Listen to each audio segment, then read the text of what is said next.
Assalamualaikum warahmatullahi wabarakatuh. Apa kabar anak-anak? Tentunya kalian semua sehat walafiat, bukan? Nah, kali ini kita akan belajar pelajaran 2 ya. Kemarin kita sudah belajar pelajaran 1, indahnya hidup rukun dan tolong menolong. Yang terakhir kita sudah belajar tolong menolong. Nah, tolong menolong dilakukan di mana saja.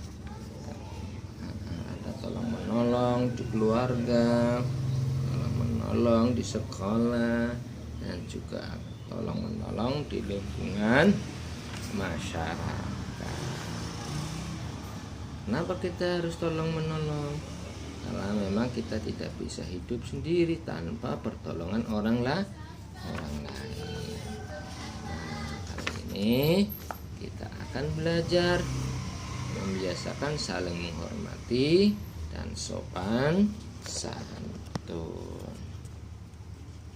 Iya, kenapa kita harus belajar membiasakan saling menghormati dan sopan santun?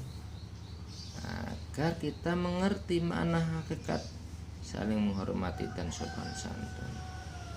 Kita juga bisa tahu apa saja contoh perilaku yang sifatnya saling menghormati dan sopan santun. Contoh perilaku saling menghormati dan sopan santun, contohnya apa? Dan supaya kita juga tahu bahwa kita bisa, dan supaya kita juga bisa mencirikan, mengidentifikasikan perilaku saling menghormati dan sopan santun yang akhirnya diharapkan kita bisa menerapkan hidup saling menghormati dan sopan santun di tengah-tengah kehidupan kita. Nah, yang pertama, saling menghormati.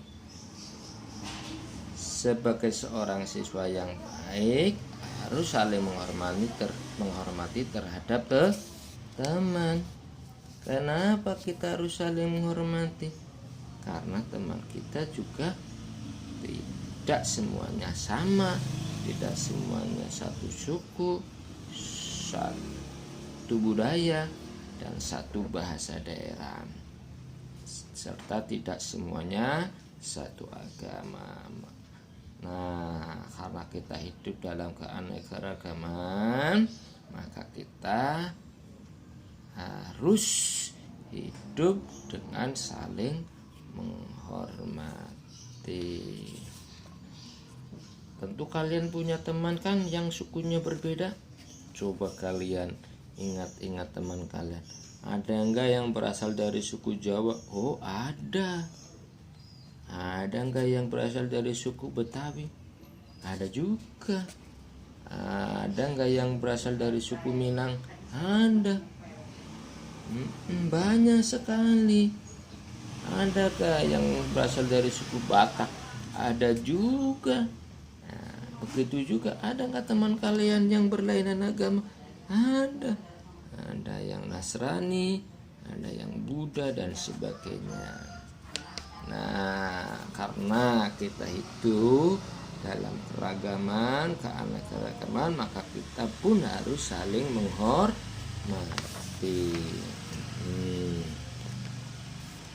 Apa artinya menghormati itu?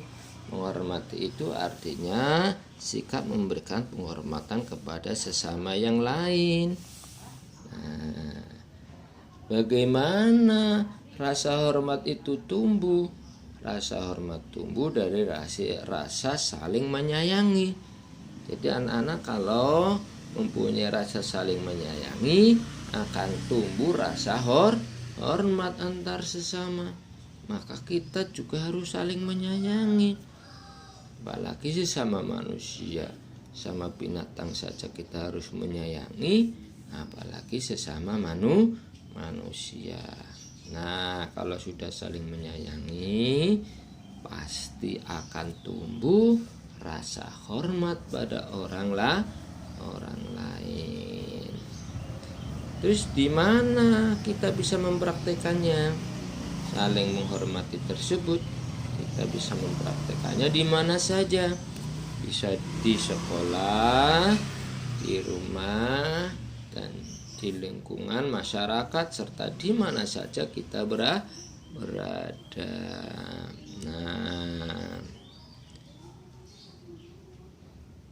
apa yang dihasilkan dari rasa menghormati? Rasa menghormati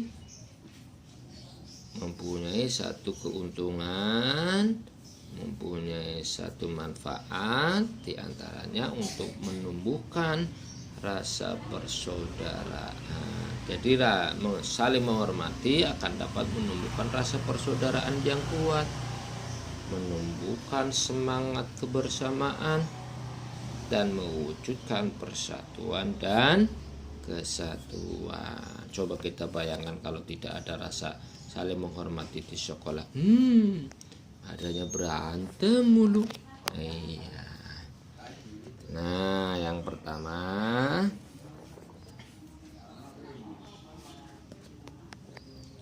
coba kalian terapkan, kira-kira bayangkan ya, bagaimana sikap kalian saat teman kalian sedang berbicara di depan kelas. Apa bentuk saling menghormatinya? Ya kita dengarkan. Kita tidak boleh mengobrol sendiri. Kita dengarkan, kita hormati orang lain yang sedang berbicara. Contohnya seperti itu ya. Nah, yang pertama, sikap menghormati di saat kita berada di sekolah. Apa itu sekolah? Sekolah itu tempat kita menuntut ilmu. Nah, saat kita menuntut ilmu, kita harus memiliki rasa hormat kepada siapa saja, kepada guru, kepada teman, dan kepada seluruh pegawai sekolah. Jadi, sikap menghormati di saat kita di sekolah itu terdiri dari menghormati kepada guru, menghormati kepada teman, dan menghormati kepada seluruh pegawai sekolah. Apa contohnya kita menghormati saat kita di sekolah? Antara lain, anak-anak itu harus mendengarkan penjelasan dari guru. Tidak boleh ngobrol sendiri. Kalau ngobrol sendiri namanya anak-anak tidak menghormati guru. Nah, yang kedua, memperhatikan teman yang maju ke depan kelas, kita hormati temannya yang sedang maju di depan. Kalau kita bercanda sendiri, kita tidak menghormati kepada teman tersebut dan juga tidak menghormati kepada guru yang menunjuk teman itu untuk maju ke depan. Yang ketiga, memberikan ucapan selamat kepada teman yang berprestasi. Iya, orang berprestasi tidak boleh didengkiin, ya. Kita berikan rasa selamat. Kita iri supaya kita bisa menjadi baik seperti dia dengan cara belajar yang rajin, bukan dengan membencinya. Tapi kita berikan selamat. Yang keempat, mengerjakan tugas yang diberikan guru. Karena mengerjakan tugas yang diberikan guru adalah bentuk kita menghormati pada guru. Yang kelima, menjaga ketenangan dalam perpustakaan. Ya, itu saling menghormati di sekolah. Yang kedua, saling menghormati saat di rumah. Saat di rumah pun kita harus saling menghormati. Supaya apa? Supaya keluarga kita tenang dan damai, dan bisa tercipta suasana yang tenang dan damai. Bagaimana caranya? Ya, kita harus menghormati anggota keluarga, menghormati ayah, menghormati ibu, menghormati kakak dan adik, serta sesama anggota keluarga. Contohnya apa nih? Menghormati di rumah, ya mendengarkan nasihat ayah dan ibu kita. Yang pertama. Yang kedua, menghormati yang lebih tua dari kita. Dan yang ketiga, tidak menempati duduk yang lebih tinggi dari orang tua.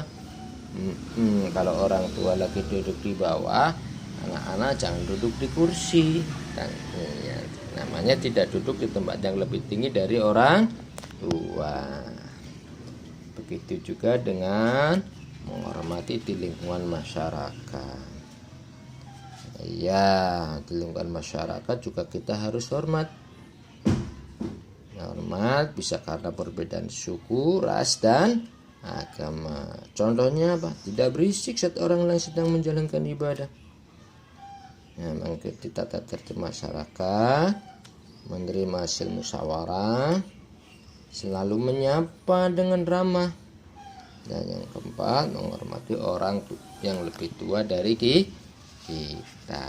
Nah, itulah ya sikap saling menghormati. Pada dasarnya ada satu, menghormati saat kita di sekolah dengan contoh-contoh yang tadi yang sudah Pak Guru jelaskan. Dua, saling menghormati saat kita berada di rumah.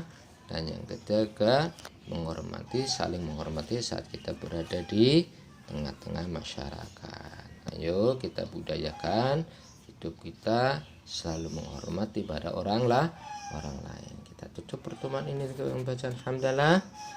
Alhamdulillahirabbil alamin. Tapi ingat, tugas kalian bukti pekerja adalah kalian